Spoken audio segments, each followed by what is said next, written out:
चकाचक न्यूज। साथियों नमस्कार, मैं सूरज कुमार, आप देख रहे हैं जिला टॉप न्यूज।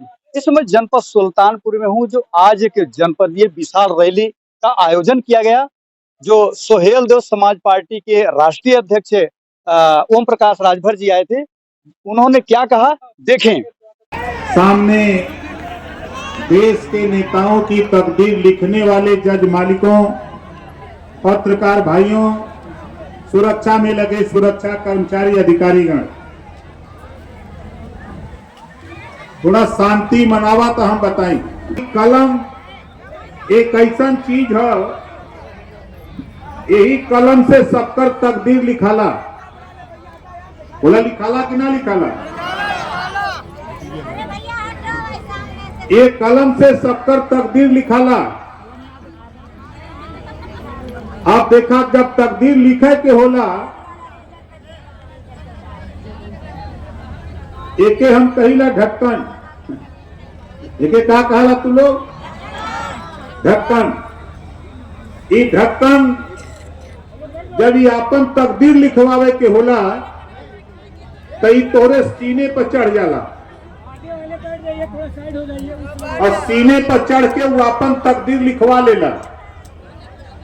जब तो वो अपन तकदीर लिखवा लेता है तब फिर ये ढक्कन आपको ढक देता है। ये ढक्कन आपको ढक देता है, तब आप दिखाई नहीं देते हैं। फिर उसके बाद जब ये जेबा में रख लेते हैं तो कौन दिखाई देता है? ढक्कन। बोलो सही कह रहा हूं गलत कह रहा हूं? तो हम चाहते हैं ये ढक्कन तकदीर लिखने वाले अब अपनी तकदीर लिखें। ये कैसे लिखेंगे? अभी बात डॉक्टर अरविंद राजभर ने बताई। बाबा साहब डॉक्टर अंबेडकर जी ने हमको आपको पावर दिया है वोट का। ये ऐसा कीमती हथियार है, ना आपको कहीं बंदूक चलाना, ना लाठी, ना गोली। ये वोट एक ऐसी ताकत है कि आप कट्टे से वार करेंगे तो 50 मीटर, बंदूक से करेंगे तो 100 मीटर, राइफल से करेंगे तो 500 मीटर, लेकिन अपने इस वोट से वार करेंगे तो यहां से 250-200 किलोमीटर दूर लखनऊ वार करता है। आप अपने वोट से जब वार करते हो तो यहां से 700 किलोमीटर दूर दिल्ली वार करता है। ये पावर है तेरे वोट की कीमत। आपने अपने वोट की कीमत को नहीं समझा। आज तक आप दूसरे को राजा बनाते रहे। आपके तरफ से कोई गलती नहीं होनी चाहिए, और दूसरा अगर गलती करता है, तेरे साथ अन्याय अत्याचार करता है, तो ओम प्रकाश राजभर उसको छोड़ेगा नहीं। संजोग से सुल्तानपुर का हम प्रभारी है ही। संजोग बहुत बढ़िया बा। हम तो 4-5 दिन के बाद ये जो 12 समाज है, ये 12 समाज में जो लीडर हैं हमारे जिले के, चाहे वो नट समाज के हों, चाहे कंजर समाज के हों, चाहे जोगी समाज के हों, चाहे पत्थरकटा समाज के हों, चाहे मुसार समाज के हों, चाहे बहेलिया समाज हो, चाहे कलंदर समाज हो, चाहे सपेरा समाज हो, चाहे भातूत समाज हो, चाहे गौलिया समाज हो, चाहे महावत समाज हो, चाहे कंगाली समाज हो, चाहे टुकटुक समाज हो, चाहे नटिया समाज हो, चाहे बेड़िया समाज हो, चाहे अहरिया हो, चाहे चमरमंगता हो, चाहे पसमंगता हो, चाहे नूना हो, चमार हो, चाहे कुछ बदिया हो, चाहे बंजारा धुरिया समाज हो, चाहे मुसार मंगता समाज हो, चाहे मुस्लिम नट हो, चाहे नट समाज हो, चाहे जोगी समाज। हम आपसे कहना चाहते हैं, आपके तरफ से कोई गलती नहीं। इसी बीच के नेताओं से हम आपके जिले के जो सबसे बड़े अफसर, जिलाधिकारी, डीएम, पुलिस अधीक्षक, एसपी, दोनों लोगों के साथ बैठा करके तेरी समस्या का समाधान कराने का काम करूंगा। सिर्फ आप संगठित रहो, ये मत सोचना हम सत्ता में रहें चाहे न रहें। संघे शक्ति कलयुगे। कलयुग में ताकत है। आपके साथ ओम प्रकाश राजभर नहीं, सूबे के मुख्यमंत्री योगी आदित्यनाथ जी सहित देश के गृह मंत्री और देश के प्रधानमंत्री जी को भी आपकी समस्या से अवगत करा चुका हूं और तेरी समस्या का समाधान करने के लिए वो भी तैयार है। जिंदाबाद भारत समाज जिंदाबाद, भारतीय समाज पार्टी जिंदाबाद, भारत समाज जिंदाबाद। अभी तो ये अंगड़ाई है, अभी तो ये अंगड़ाई है, अभी तो ये अंगड़ाई है।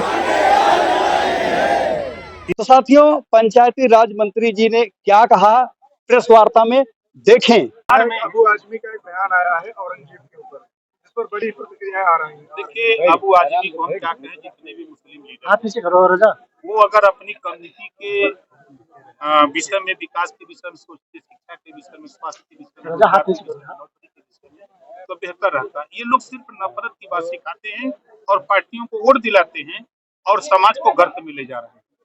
आप उठा के देखिए, आजादी के बाद नौकरियों में मुसलमान 38% था, आज 1% नहीं है।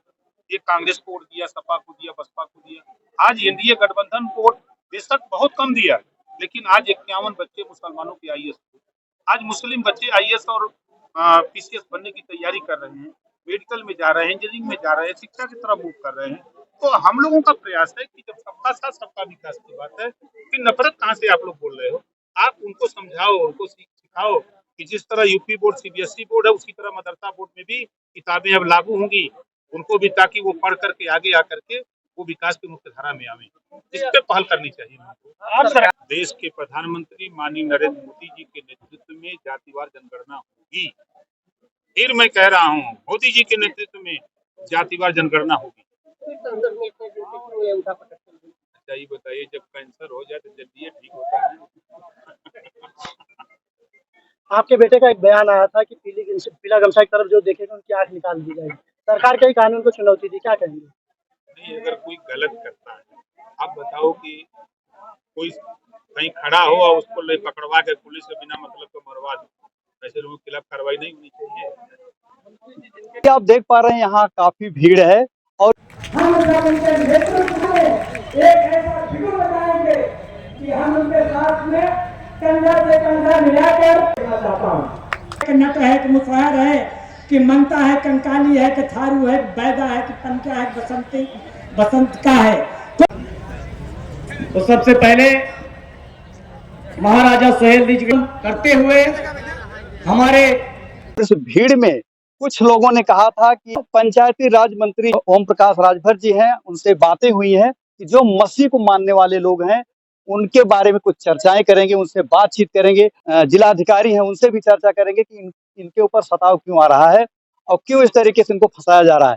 इनके बारे में चर्चाएं वो लोग बताए थे कि यहाँ पे होगी, लेकिन ऐसा कुछ नहीं हुआ है। उसके बारे में जब पत्रकार बातें की, राजभर जी ने क्या कहा, देखें। देखिए, 12 समाज द्वारा आज यहाँ सुल्तानपुर जिले के लोग इकट्ठा हुए थे, उन लोगों ने कार्यक्रम रखा, उसमें हम लोग आए। सुल्तानपुर में बड़े व्यवसायी मतलब साइड कहते हैं, भूमाफिया मतलब उस पर आप क्या कहेंगे? देखिए, अगर ये बात कर रहे हैं वो हमको कागज दे, हम इसकी जांच करा करके जो दोषी है उसके खिलाफ कार्रवाई कराएंगे। 24 घंटे 48 घंटे ज्यादा हो गए तो कुछ नहीं हुआ। जब हमको जानकारी नहीं है तो हम क्या बता सकते हैं? मंत्री जी, अपने सुल्तानपुर में आपकी सफाई कर्मचारी है, घूस मतलब वैकेंसी घूस लिया, उस पर क्या कहेंगे आप? आप देखो, लिखित दोगे तब ना उसके कोई हम कहेंगे, मौखिक आप खाली कहते जाओगे तो हम क्या मानेंगे? सस्पेंड भी कर दिया गया है, लेकिन अभी तक कुछ आगे नहीं हुआ है। नहीं तो हमको कागज दो, एक लिख के हम उसकी जांच करा लेते हैं, आगे बढ़ा लेते हैं। भीड़ में काफी संख्या में ईसा मसीह को मानने वाले लोग आए थे यहाँ पे और लोगों को ये बताया गया था कि ये मसीह प्रोग्राम है। उसके बारे में आपने कुछ वैसा बोला नहीं? नहीं, ऐसा कुछ नहीं बताया गया था, ये आप कह रहे हैं। यहाँ उनके जो ज्ञापन दिया था उन्होंने मुझे, उसमें कहीं ईसा मसीह की बात नहीं लिखी थी। उन्होंने अपनी डिमांड रखी थी कि मेरी ये समस्या है, और आप आए हैं इस समस्या पर, आप क्या कर सकते हैं? ऐसा तो उनकी तरफ से कुछ नहीं था, ये तो आप बोल रहे हैं। बहुत सारे ईसा मसीह को मानने वाले वो और मानते प्रार्थना हैं। करने वाले ये लोग जो है सर जेल में हैं देखिए, और उनके परिवार की कोई देखभाल करने वाला नहीं। ये देश संविधान से चल रहा है और कानून का राज है, और राष्ट्रपिता महात्मा गांधी जी ने कहा था, अल्लाह ईश्वर तेरो नाम सबको सम्मत दे भगवान। तो आप चाहे ईसा मसीह को मानो, चाहे आप अल्लाह को मानो, चाहे भगवान राम को मानो, सब एक है, सब एक है। लेकिन फिर भी प्रार्थना करने वाले लोगों को जेल में ठूंस दिया गया। नहीं, ऐसा कुछ नहीं है। अगर जब धर्म परिवर्तन की बात होती है तब ऐसा होता है। अच्छा, आप प्रार्थना करना धर्म परिवर्तन नहीं है? नहीं, ऐसा कोई बात नहीं है। आप प्रार्थना करो अपने घर में, आप किसी बस्ती में जाके प्रार्थना कराओ।